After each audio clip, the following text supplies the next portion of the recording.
Les gars, il y a 2 jours, on parlait du fait qu'on allait certainement voir un gros mouvement à venir le mardi, et aujourd'hui, on va donc continuer de parler de tout ceci ainsi que ce que ça peut bien vouloir dire pour les cryptos dans leur ensemble. On a aussi bien sûr la question la plus importante du moment, à savoir est-ce que cette grosse chute actuelle du Bitcoin est enfin terminée? Est-ce qu'on va devoir continuer à perdre encore du terrain? Eh bien voilà dont je vais vous parler dans la vidéo d'aujourd'hui. On discutera également de l'Ethereum cette fois, et j'aborderai toutes les choses que vous devez savoir au plus vite si vous investissez dans les crypto-monnaies. Donc bienvenue à tous, je m'appelle Maxime et je vous apporte chaque jour des nouvelles vidéos en français sur les crypto-monnaies en vous apprenant comment vous faire de l'argent sur ce marché. Si vous êtes nouveau sur cette chaîne, alors soyez sûr de vous abonner et d'activer la cloche dès maintenant. Et ceci étant dit, même avant qu'on ne parle des choses les plus importantes qui sont en train de se dérouler en ce moment pour les cryptos, eh bien prenons un moment pour nous intéresser à notre intervalle de 4 heures. Si on dézoome un peu ici, vous pouvez voir qu'on a latéralisé pendant déjà maintenant, ça fait quoi ça, un bon mois peut-être.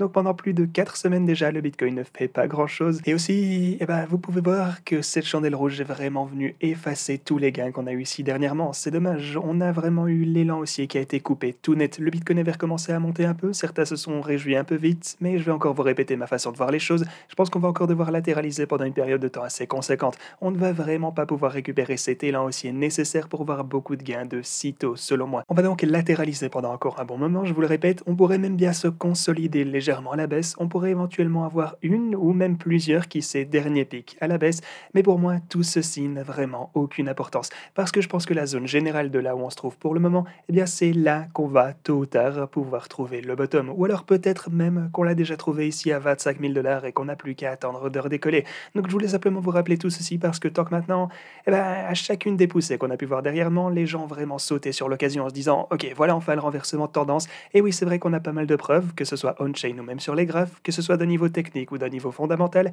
eh bien on a les preuves que c'est dans ce genre de circonstances qu'on a tendance à rencontrer le bottom sur notre chute, mais ça ne veut pas forcément dire qu'on ne va pas du tout continuer à latéraliser pendant un moment, ça ne veut pas dire qu'on ne peut pas encore se consolider un peu avant de finalement pouvoir redécoller vers de nouveaux sommets. Donc voilà encore un peu ce que je pense de toute cette situation. Mais maintenant parlons de ce qu'on a à voir concernant le Bitcoin, et premièrement ici sur notre intervalle hebdomadaire, je voulais juste en gros vous faire remarquer qu'on a également un énorme support juste ici aux alentours du niveau de 27 000 $.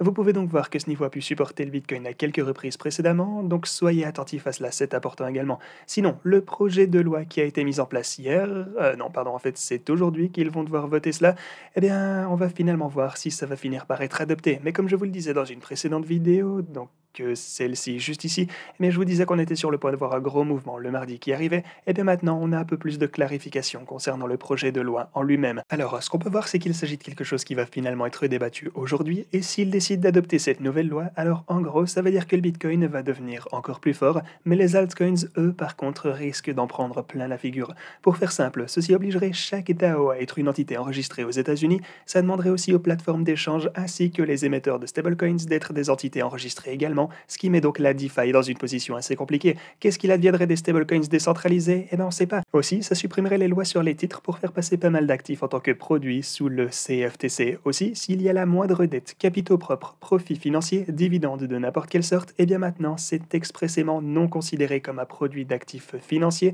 ce qui veut dire que ça devient un titre, et ça c'est vraiment négatif pour les crypto-monnaies. Outre le Bitcoin évidemment, les nouvelles mesures de divulgation rendraient aussi la gestion anonyme de projets totalement impossible pour tout qui voudrait respecter ces lois en question. Donc ouais, si vous voulez voir tout ça, eh bien vous pouvez aller sur le tweet de Adam Cochrane, ici il a expliqué dans tous les détails, mais en général, comme je vous le disais, on peut simplement retenir que c'est très positif pour le Bitcoin, ça lui rendrait de la force, mais c'est très négatif pour le reste des cryptos, et spécialement pour la DeFi. Du coup, si ça finit par passer, alors on va voir comment ça va pouvoir affecter les marchés encore davantage aujourd'hui.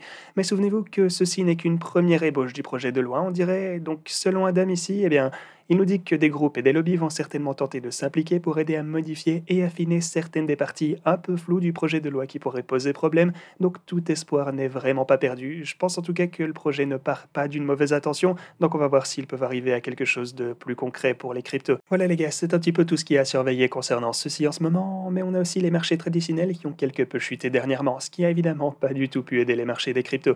Une autre chose qui n'a vraiment pas aidé non plus, c'est ce qu'il s'est passé ici avec l'Ethereum. Vous l'avez peut-être remarqué, remarqué, mais en ce moment, on peut voir qu'on est en train de se faire supporter par un niveau vraiment important. Et le truc, c'est que quelqu'un vient juste de se débarrasser, de dumper énormément d'Ethereum sur Binance. Vous pouvez voir que cette chandelle de volume juste ici est énorme. Il s'agit de 208 000 Ethereum. Au total, la chandelle qui suit, elle est de 120 000 Ethereum, je pense, et celle-ci est donc de 86 000 Ethereum.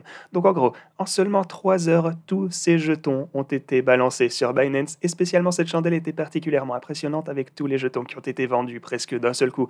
Mais alors quelle est la raison pour que l'Ethereum ne chute aussi fort d'un coup? Qui a décidé de vendre autant et pourquoi? Est-ce que cette personne sait quelque chose qu'on ne sait pas encore? Peut-être d'ailleurs que c'est lié à tout ceci, le projet de loi, car si ça finissait par être approuvé, alors l'Ethereum pourrait potentiellement être considéré en tant que titre, étant donné que, techniquement, il offre des dividendes à ses possesseurs. Et comme Adam le disait ici, on a des revenus générés, ce qui est bien sûr les frais de staking. Au vu de ces caractéristiques, l'Ethereum entrerait donc dans la catégorie des titres financiers, donc peut-être que ça a pu effrayer quelqu'un qui avait beaucoup de jetons ici. Enfin, en tout cas, on verra bien, mais une chose qu'on sait déjà, c'est qu'on est dans une période vraiment bancale et incertaine en ce moment. Mais on va tout de même obtenir plus de détails durant les quelques prochaines semaines et mois. Voilà comment ça marche dans les cryptos, les gars. Accrochez-vous, et dans quelques années, vous serez heureux d'avoir fait pas mal de profits, et si c'est pas le cas déjà plus tôt d'ailleurs. Je pense que c'est vraiment pas le moment d'abandonner le marché, en tout cas, c'est vraiment le moment de prendre le temps pour vous éduquer, faire beaucoup de recherches afin d'être préparé pour la prochaine phase haussière. Je pense par contre qu'elle est assez loin devant nous, c'est malheureux, mais quoi qu'il en soit, on garde un œil sur toutes les données ici afin d'être fin prêt lorsque le moment sera enfin venu. Et aussi les gars, si vous voulez commencer à trader vous-même, alors vous avez l'occasion d'obtenir jusque 4500 $ sur Femex ainsi que jusque 4530 $ ici sur Bybit. N'hésitez pas à utiliser ces liens et vous supporter la chaîne par la même occasion. Merci beaucoup d'avoir regardé cette vidéo et quant à moi, je vous dis à la prochaine.